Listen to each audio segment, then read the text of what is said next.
وَلْتَكُن مِّنكُمْ أُمَّةٌ يَدْعُونَ إِلَى الْخَيْرِ وَيَأْمُرُونَ بِالْمَعْرُوفِ وَيَنْهَوْنَ عَنِ الْمُنكَرِ وَأُولَٰئِكَ هُمُ الْمُفْلِحُونَ. لله رب العالمين والصلاة والسلام على رسوله الكريم أما بعد أعوذ بالله من الشيطان الرجيم من همزه ونفخه ونفسه بسم الله الرحمن الرحيم إنا بلوناهم كما بلونا أصحاب الجنة إذ أقسموا ليصرمنها مصبحين ولا يستثنون. حاضرین گرامی، ہم قرآن مجید کے قصے سنتے آ رہے ہیں. اب تک ہم نے تقریباً تمام یہ قصے انبیاء سے متعلق سنے تھے. اللہ رب العالمین قرآن مجید میں اپنی کتاب میں انبیاء کے واقعات کے علاوہ مختلف چھوٹے قصے بیان کرتا ہے، چھوٹے واقعات بیان کرتا ہے. انشاءاللہ آج کے درس میں ان واقعات کو سننے کی کوشش کریں گے. اسی طرح کا ایک واقعہ اللہ رب العالمین نے سورہ قلم میں بیان کیا ہے، اور اس واقعے کو اصحاب الجنہ کا واقعہ کہا جاتا ہے. جنت عربی زبان میں باغ کو کہا جاتا ہے، باغ کو کہا جاتا ہے. تو اصحاب الجنہ کا مطلب یہ کہ باغ والے تھے، ان کے پاس باغ تھا. ان کا قصہ اللہ رب العالمین نے سورہ قلم میں بیان کیا ہے. ابھی قصہ کیا ہے، قصے کا پس منظر کیا ہے؟ مفسرین نے لکھا ہے کہ ایک آدمی تھا، ایک شخص تھا، اس کے پاس بڑا باغ تھا اور وہ بڑا نیک تھا.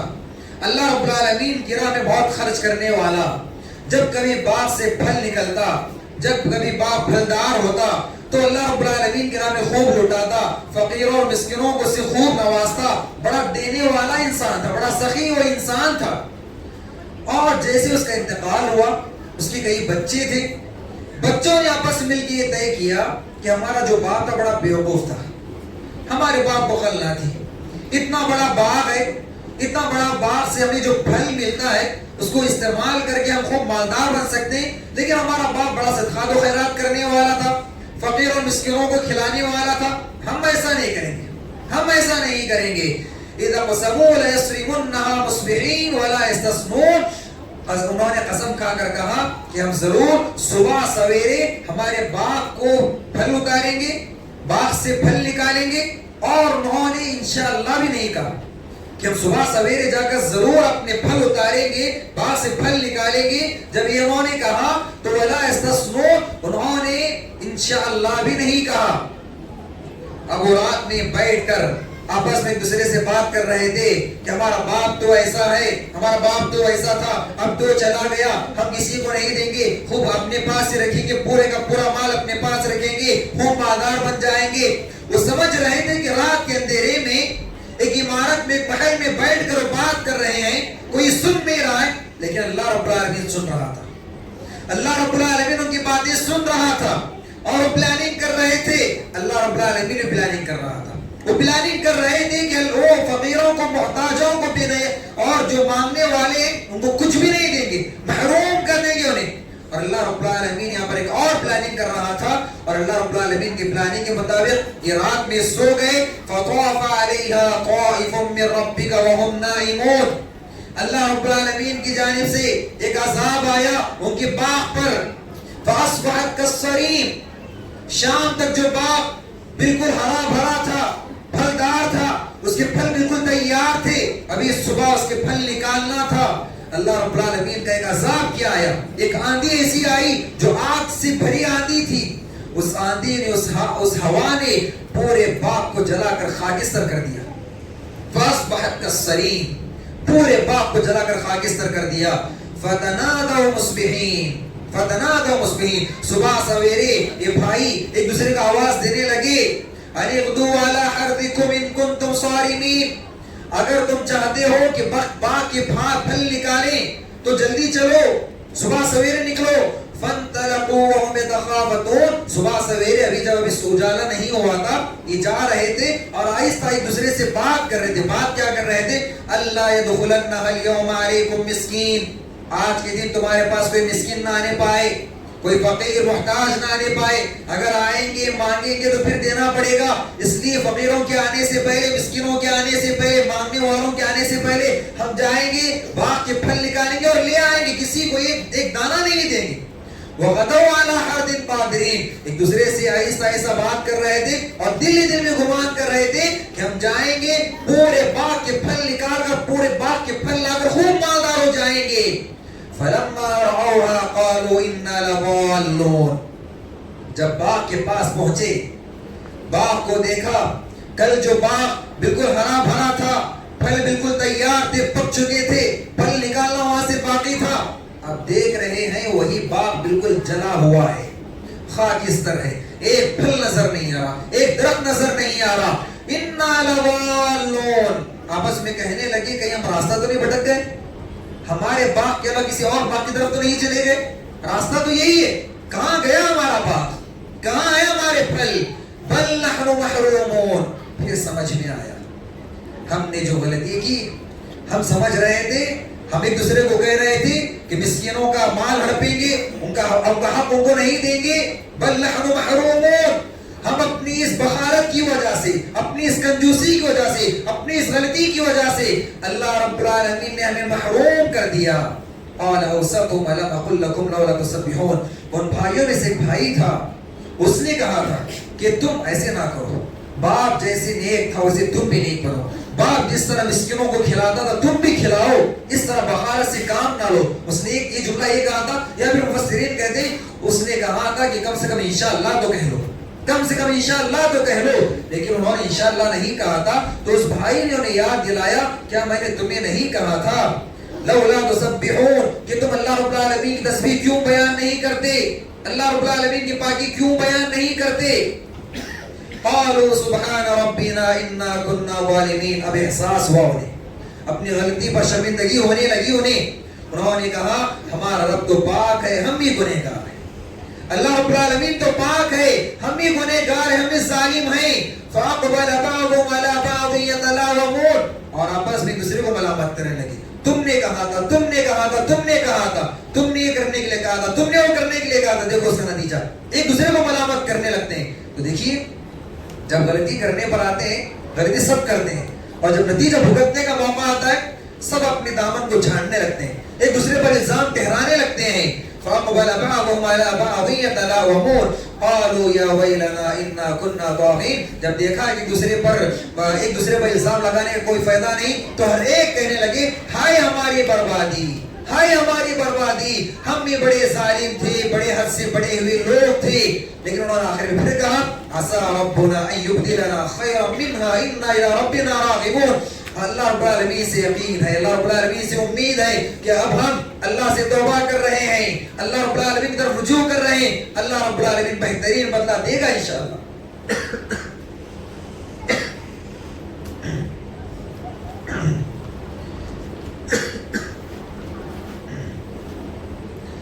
تو اس طرح دیکھیے یہ واقعہ ہے باغ والوں کا, جن کو اصحاب الجنہ کہا جاتا ہے. یہ واقعہ ہمیں بتاتا ہے کہ یاد رکھیے کبھی کسی کا حق نہیں ہڑپنا چاہیے. وَآتُوا حَقَّهُ يَوْمَ حَصَادِهِ وَآتُوا حَقَّهُ يَوْمَ حَصَادِهِ. اللہ رب العالمین کا فرمان ہے کہ جب تم کھیتی کاٹو, جب تم باغ سے پھل اتارو, تو اللہ رب العالمین کا جو اس میں حق ہے وہ حق دے دو. زکوٰۃ میں, مال میں, سونے میں, زکوٰۃ میں اور سامان تجارت میں 1 سال ہونا ضروری ہے. 1 سال گزرنے کے بعد زکوٰۃ فرض ہوگی. لیکن پھل جو کھیتی سے نکالے جاتے ہیں, باغ سے نکالے جاتے ہیں, اور کھیتی سے جو کھیت سے جو کھیتی نکالی جاتی ہے, اس میں اصول یہ ہے کہ جب کھیتی نکالی جائے گی, جب باغ سے پھل اتارے جائیں گے تبھی زکوٰۃ دی جائے گی. وَآتُوا حَقَّهُ يَوْمَ حَصَادِهِ. اللہ رب العالمین کا جو حق اس کھیت میں ہے, اس باغ میں ہے, اسی وقت کو ادا کر دو. لیکن ان بھائیوں نے کہا کہ ہم ادا نہیں کریں گے, مسکینوں کا ہڑپیں گے, ان کا مال انہیں نہیں دیں گے. دیکھیے یاد رکھیے اللہ رب العالمین اگر کسی کو مال سے نوازا ہے تو اس لیے نوازا ہے کہ وہ آپ کے ذریعے کسی اور کو کھلانا چاہتا ہے, وہ آپ کے ذریعے کسی اور کی مدد کرنا چاہتا ہے. اللہ رب العالمین کے بندوں میں بہت سارے محتاج بھی ہیں, غریب بھی ہیں, وہیں پر بہت سارے مالدار بھی ہیں, خوب مال رکھنے والے بھی ہیں. اللہ رب العالمین تفاوت کیوں رکھا؟ اس لیے کہ اللہ رب العالمین بندوں کو مال دیتا ہے کہ وہ بندے اللہ کے غریب بندوں کا خیال کریں, اپنے مال کے ذریعے اللہ کے غریب بندوں کو دیں اور اللہ رب العالمین کی رضامندی حاصل کریں. لیکن انہوں نے ان غریبوں کا مال ہڑپنے کی کوشش کی تو اللہ رب العالمین نے پوری طرح ان کے باپ کو خاکستر کر دیا, جلا کر خاکستر اور راکھ کر دیا. ایک اور اہم بات جو اسے معلوم ہوتی ہے کہ جو بھی بات ہم کریں, جو بھی پلاننگ ہم کریں, کچھ بھی تدبیر ہم کریں تو اس پر انشاءاللہ ضرور کہیں, انشاءاللہ ضرور کہیں. اللہ رب العالمین چاہے گا تو ہوگا, یہ ضرور کہنا چاہیے. اگر اللہ رب العالمین چاہے گا تو ہوگا, یہ ضرور کہنا چاہیے. بڑی پلاننگ ہم کر رہے ہیں, پوری چیزیں تیار ہیں, لیکن انشاءاللہ نہیں کہا آپ نے اور اللہ کی مرضی ہوئی کہ وہ کام نہیں ہو, تو پھر آپ کتنی تدبیر کیوں نہ کر لیں, کتنی پلاننگ آپ کیوں نہ کر لیں, کتنی کوششیں کیوں نہ کر لیں, کبھی وہ کام سکسیس نہیں ہو سکتا, کبھی وہ کام کامیاب نہیں ہو سکتا. تو اس لیے آپ اپنی جگہ بڑی پلاننگ کے ساتھ ہوں گے, اپنی جگہ پوری تیاری کے ساتھ ہوں گے, لیکن ہمیشہ اللہ کو یاد رکھیں اور اللہ کی مشیت کو اپنے کاموں میں شامل کریں. وَمَا تَشَاءُونَ إِلَّا أَن يَشَاءَ اللَّهُ رَبُّ الْعَالَمِينَ, اس لیے کہ انسان جو چاہتا ہے وہ ہوتا نہیں, وہ ہوتا ہے جو اللہ چاہتا ہے. انسان کا چاہا ہوا اس دنیا میں نہیں ہوتا, اللہ کا چاہا ہوا ہی ہوتا ہے. تو اس لیے ہمیشہ اپنے کاموں میں اللہ کی مرضی کو, اللہ کی مشیت کو شامل کریں.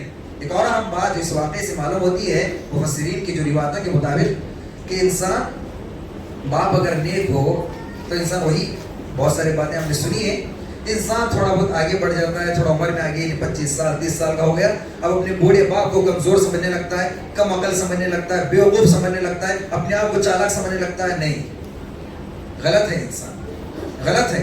اس کو کب پتا چلے گا کہ وہ غلط ہے؟ جب وہ بوڑھا ہو کر باپ بنے گا, اس کو پتا چلے گا وہ میں کتنا غلط تھا. تو اس لیے بوڑھے جو ماں باپ ہیں ان کی بات مانیں, ان کی تجربوں سے فائدہ اٹھائیں. تم نے بڑی ڈگری حاصل کی ہوگی لیکن انہوں نے زندگی گزاری اور زندگی کا تجربہ ان کے پاس ہے, وہ تجربہ آپ کو کوئی ڈگری دے نہیں سکتی. تو اس لیے ماں باپ کو کبھی بیوقوف نہ سمجھیں, ان کو کم عقل نہ سمجھیں, ان کی تجربے سے فائدہ اٹھانے کی کوشش کریں. تو ایک واقعہ تھا جو اللہ رب العالمین نے مختصر قصہ بیان کیا سورہ قلم میں. ایک اور واقعہ ہے جو ہم تمام کی ایمان کو تازہ کرنے والا یہ واقعہ ہے. سورہ بروج میں اللہ رب العالمین اصحاب الاخدود کا قصہ بیان کرتا ہے. اصحاب الاخدود, قتل اصحاب الاخدود النار ذات الوقود اذ هم علیہا قعود. یہ واقعہ کیا ہے؟ اس چند باتیں اللہ رب العالمین نے سورہ بروج میں بیان کی ہیں اور پیارے نبی صلی اللہ علیہ وسلم نے پورا واقعہ صحیح مسلم کی روایت میں موجود ہے. پیارے نبی نے پورا واقعہ بیان کیا ہے. واقعہ کیا ہے؟ ایک زمانے میں, قدیم زمانے میں ایک بادشاہ تھا. وہ بادشاہ الوہیت کا دعویٰ کرتا تھا, اپنے آپ کو رب کہتا اور لوگوں کو حکم دیتا کہ آؤ میری عبادت کرو, آؤ میں رب ہوں میری عبادت کرو, میں اللہ ہوں میری عبادت کرو. اور چونکہ لوگوں کو اپنی عبادت کی طرف بلانے کے لیے کچھ خارقی چیز پیش کرنا ہے, کچھ ایسی چیز جو عام طور پر ہوتی ہے ایسی چیزیں پیش کرنا تھا, تو اس نے اپنے ساتھ ایک جادوگر کو رکھا تھا.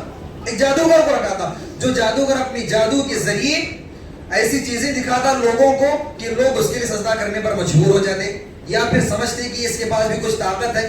تو بادشاہ ایسا تھا.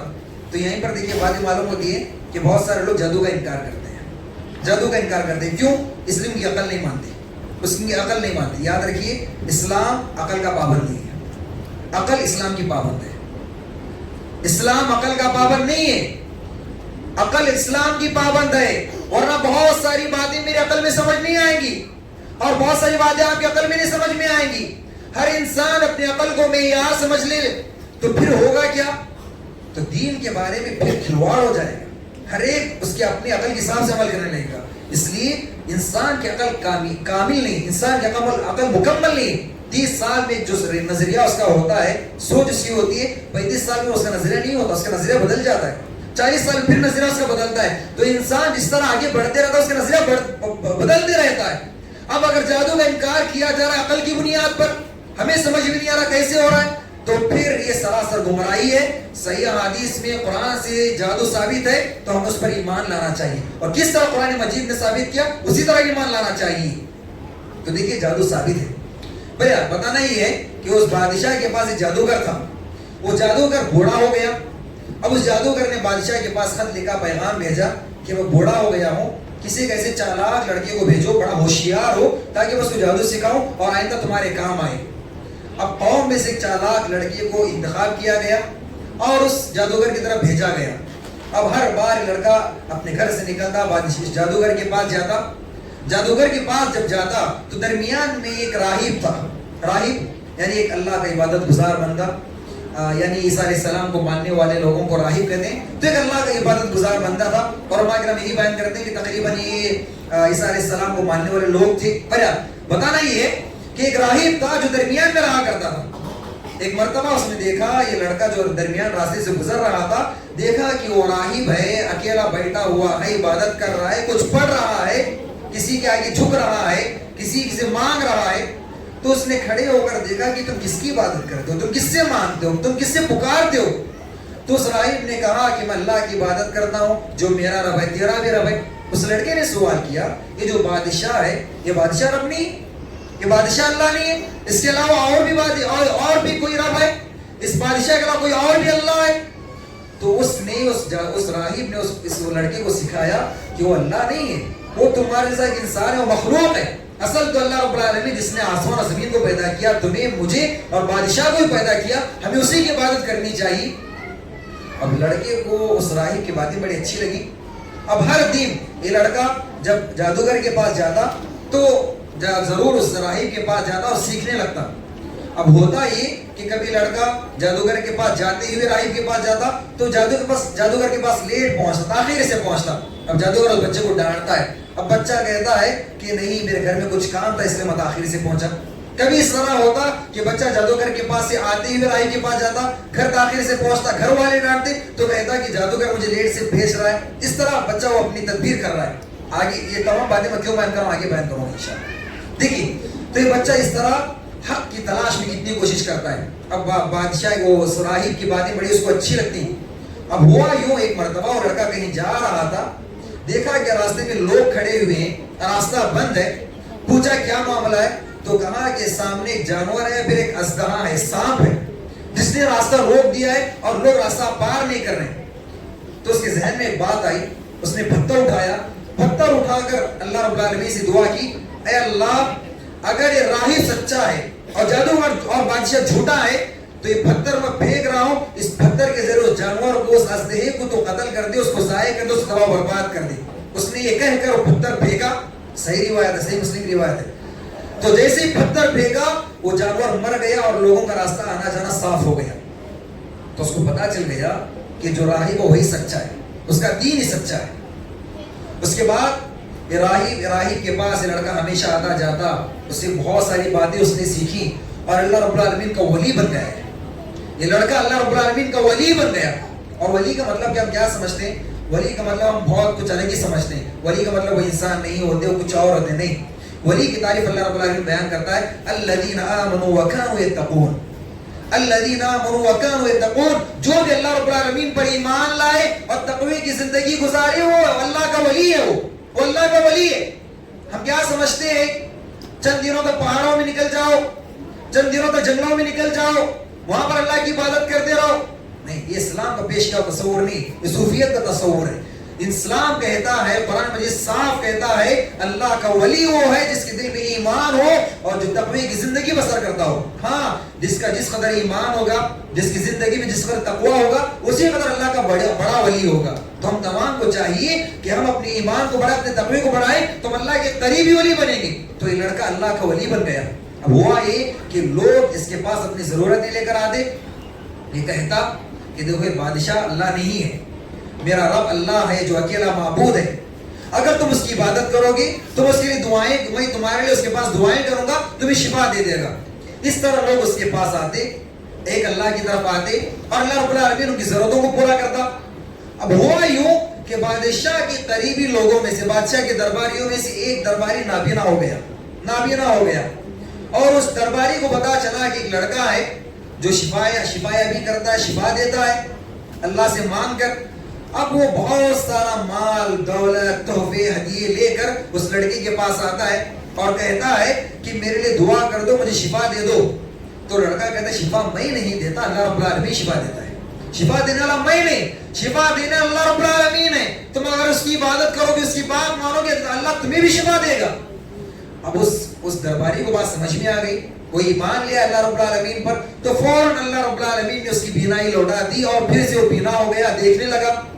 پھر لوٹ کر بادشاہ کے دربار میں پہنچا جب بادشاہ نے دیکھا کہ اس کی بینائی لوٹ کر آئی ہے، پوچھا کہ کیا معاملہ ہے، کیسے تمہاری بینائی لوٹ کر آئی؟ تو اس درباری نے کہا کہ ایک لڑکا ہے. اس درباری نے کہا کہ یہ جو بینائی جو مجھے لوٹائی ہے میرے رب نے لوٹائی، اللہ نے لوٹائی. بادشاہ غضبناک اور غصہ ہو گیا اور کہا کہ کون ہے تمہارا رب، کون ہے تمہارا اللہ، میرے علاوہ کون ہے وہ؟ تو اس نے کہا کہ میرا اللہ وہ ہے جس نے تمہیں بھی پیدا کیا، مجھے بھی پیدا کیا، وہ اکیلا جس نے آسمان اور زمینوں کو پیدا کیا. بادشاہ غصہ ہو گیا اور کہا کہ اس کو خوب سزا دو، اس کو خود تڑپاؤ، یہاں تک کہ بتا دے کس سے اس نے سیکھ کر آیا ہے.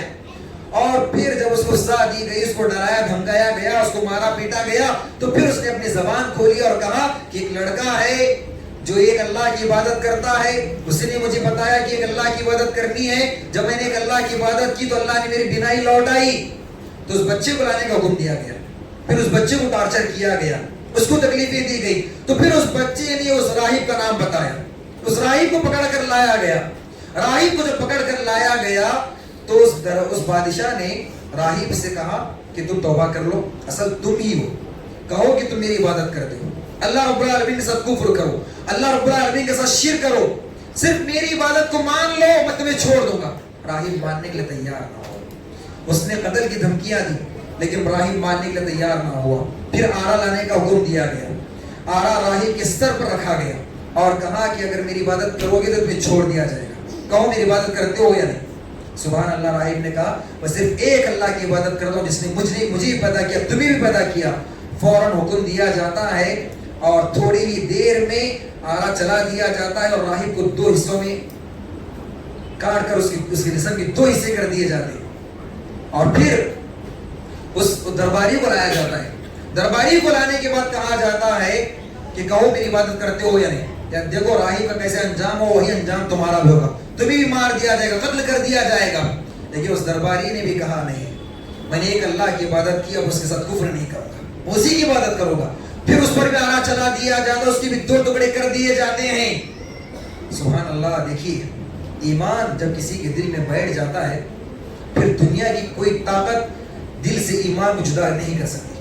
دنیا کی کوئی طاقت، یہ ایمان کی خاصیت ہے کہ جب دل میں ایمان گھر کر جاتا ہے، بیٹھ جاتا ہے، دنیا کی کوئی طاقت، آج دیکھ لو فلسطین میں کیا ہوا ہے، دنیا کی کوئی طاقت دل سے ایمان کو چھین نہیں سکتی.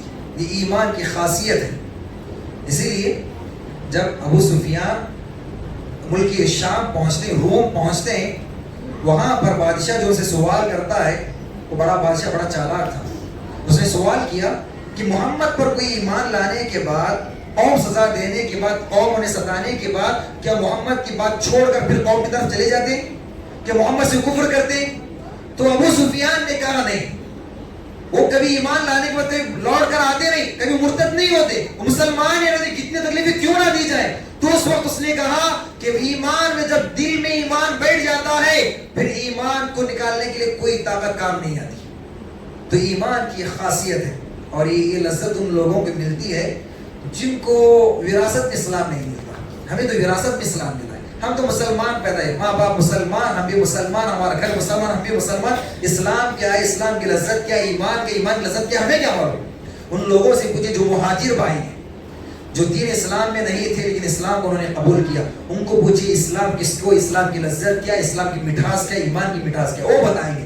تو بہرحال تو بتانا یہ ہے کہ ان کے جسم کے 2 حصے کر دیے گئے لیکن انہوں نے دین کو نہیں چھوڑا. پھر اس لڑکے کو قتل کرنے کی جب باری آئی تو بادشاہ نے کہا کہ اس لڑکے کو لے جاؤ، پہاڑ کے اوپر رکھو اور پہاڑ سے دھکا دے دو اسے. فوج جو تھی، لشکر جو تھی، لے کر گئی پہاڑ پر اس لڑکے کو. اس بندے نے اللہ رب العالمین سے دعا کی، اس لڑکے نے اللہ رب العالمین سے دعا کی تو فوراً وہ پہاڑ لرزنے لگا، زلزلہ وہاں پر آ گیا. جیسے وہ پہاڑ لرزنے لگا تو جتنے وہ فوجی تھے پورے کے پورے فوجی وہاں سے گر گئے اور لڑکا صحیح سالم پھر بچ کر بادشاہ دربار میں آیا، خود چل کر بادشاہ دربار میں آتا ہے. دیکھ کر پریشان بادشاہ، کیا ہوا آخر؟ اس کو بتاتا ہے وہ لڑکا کہ ایسے ایسے معاملہ ہو، میں نے اللہ سے دعا کی تو پورے گر گیا اور میں بچ گیا. اب پھر چند لوگوں کو بلاتا ہے، چند فوجیوں کو بلاتا ہے بادشاہ اور کہتا ہے کہ اس لڑکے کو لے جاؤ، کشتی میں بٹھاؤ، درمیان سمندر میں لے جاؤ اور اس کو وہاں پر ڈبا دو، اس کو پانی میں اتار دو. اور پھر جب وہ فوجی اس بچے کو لے کر جاتے ہیں کشتی میں اور درمیان سمندر میں لے کر جا کر اس کو پانی میں پھینکنے کی کوشش کرتے ہیں، پھر سے وہ بندہ وہ لڑکا دعا کرتا ہے، اللہ رب العالمین ان فوجیوں کو ڈبا دیتا ہے اور یہ لڑکا بھائی صحیح سالم لوٹ کر پھر بادشاہ کے دربار میں آتا ہے۔ اب بادشاہ پریشان، کیا کرے سمجھ میں نہیں آ رہا۔ یہ لڑکا خود آگے بڑھ کر ایڈوائز کرتا ہے، اس کو ایک مشورہ دیتا ہے بادشاہ کو۔ کیا مشورہ دیتا ہے؟ کہتا ہے کہ اگر تم